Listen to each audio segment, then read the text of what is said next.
It has been just over a week since 21 Pilots released their first single off of their album Breach coming in September, The Contract. And the song is absolutely amazing, and so is the music video. It picks up exactly where Paladin Strait ended off. However, it also ends where Paladin Strait ends. And so a lot of people are confused. A lot of people thought this was going to be a direct continuation off of Paladin Strait. We were going to get advancement in storyline. And while in the way we were, a lot of people seem to be confused and left in the dark of what exactly is going on. So I'm here to help you out. Good morning, good afternoon, good night, depending on when you're watching this. How's it going, guys? First off, hope you're having a good day today. Hope your day's going well and hope it continues to go well. Firstly, if you want to see my first reaction and listen through of The Contract, link down in the description box below. I meant this video to come out way sooner, but I've been getting home very late every night and just been working on this video at work during my breaks. So what you're going to see is like a presentation style format. You're going to see text on the screen. You're going to see pictures, that way we avoid all copyright and so everyone around the world can see it, because fun fact, a lot of music videos are blocked in certain parts of the world nowadays, but so everyone can see it, and it's like a little podcast, if you will. So I'm just going to be talking a lot. There'll be text on screen for those to translate also, and we'll have fun. Also, if you haven't already, go check out Stolen Potential's analysis of The Contract, where he analyzed the music video as well as the lyrics. It is so good. Definitely helped me out a little bit with mine, and me and Jake agree on a lot of things, and I struggled because I didn't want to do exactly what Jake did, and because we agree on a lot of things, didn't want to do the exact same wording, but definitely go give it a listen down in the description box below, as well as links to support the channel. If you scroll down far enough to the channel's Ko-Fi, where you can do one-off donations, buy the boy a coffee, keep the boy sane, as well as to the channel's Patreon, where you can get a shout out at the very end of the video. Enough talking, let's go ahead and talk about The Contract. Before we do that, I do want to mention that something that Stolen Potential pointed out in his video that I fully agree with, and that is that we are basically currently living in the second verse of Morph. He always tried to stop me, that Nicholas Bourbaki. He's gotten no friends close, but those who know who most know, he goes by Nico. He told me I'm a copy. We might see those a lot in the Contract music video. When I heard him mocked me, it almost stopped me. We are currently living in this part of the music video, I hear. More and more as time goes on, it seems like the Morph is just a summary of the entirety of the Dima storyline and gives maybe a little spoiler for something at the end of the storyline concerning one torchbearer, but that's a theory for another day. Anyway, The Contract. First, a few things lyrically. It's clear that when Tyler sings about a hallucination, he's talking about Josh and his guide/guardian power we see in the Psy era and navigating. What might not be clear to some is the necromancer. Who is it? Well, we know it's definitely not Josh since he never practiced necromancy. You have 10 people in the storyline who have, all 9 bishops and Clancy. Thanks to this promo video for The Contract, we know it's most likely Nico since he appears on the screen when Tyler is singing the Necromancer line. What's also kind of cool is how you can tie the lyrics into other songs as well, such as Routines in the Night. I don't sleep much and I'ma walk around the edge of my room, and the bed where I hide my face, pace around, can link back to Routines' lyrics and video. You can tie, of course, the judge in with Is the Light Out Yet? Okay, now the music video. The Contract takes place during the events of the Paladin Strait video. Clancy climbs in the tower, subdues the other bishops, and gets caught in a trap by Nico. We see him smear Clancy, like we see in Jumpsuit. This is basically a mind control or memory erase power the bishops have. But Clancy is different. Clancy's the only living vessel that can be seized. This has been confirmed on Reddit by Mark of Real Bear Media, the person who knows the most about the lore not in the bands, which is why this shot is interesting. The red eyes. Clancy is being seized by Nico, much like we see in Stressed Out and Fairly Local. Tyler confirmed on Twitter in a like tweet that the red eyes means he is seized. And it's very interesting how we see the red fade from his eye, almost as if Clancy is trying to fight off Nico from seizing him, which, if that's the case, then what Tyler sees when he opens his eyes is absolutely terrifying.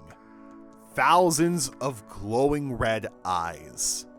This has raised a lot of questions. What and who are these people? Thanks to one of the zoom out shots in the music video, you can get a clear image of these beings. You can make out robes, which leads one to think that these are bishops. Some others have said that these are glorious gons, however, I have to disagree with that theory, only because empty vessels, such as Trash, Keon's, the Vulture on the Trench album cover, have yellow eyes when they are seized, not red, which leads into these beings are past incarnations of Clancy theory. When we see Tyler sing, he looks and sounds very subdued and dejected.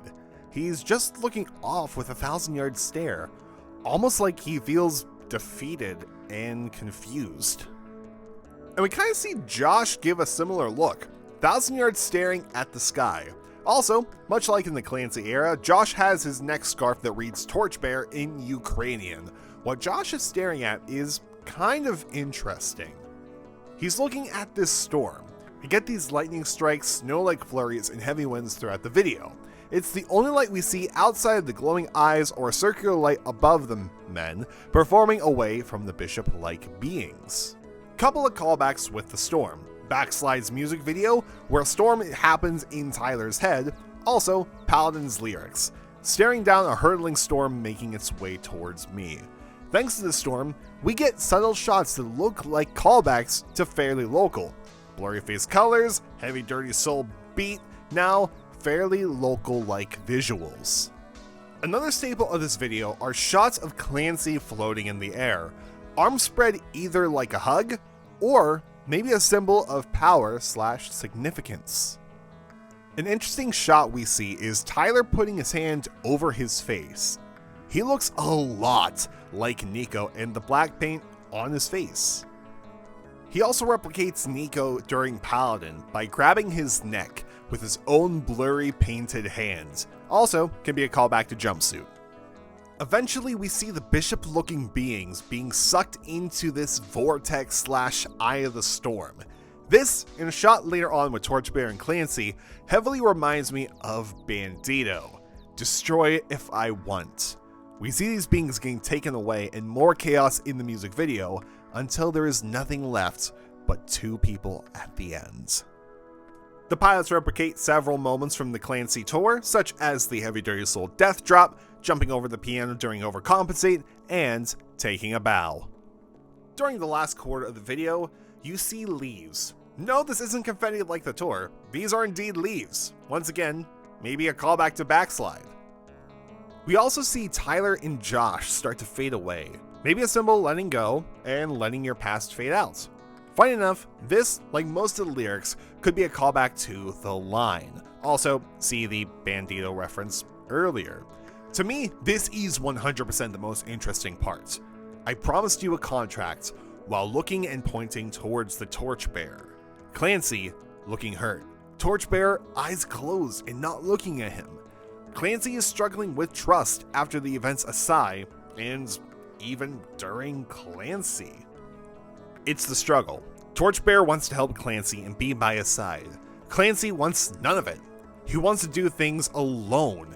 If Clancy was truly alone during the events of Psy, then he must think he could defeat Nico alone.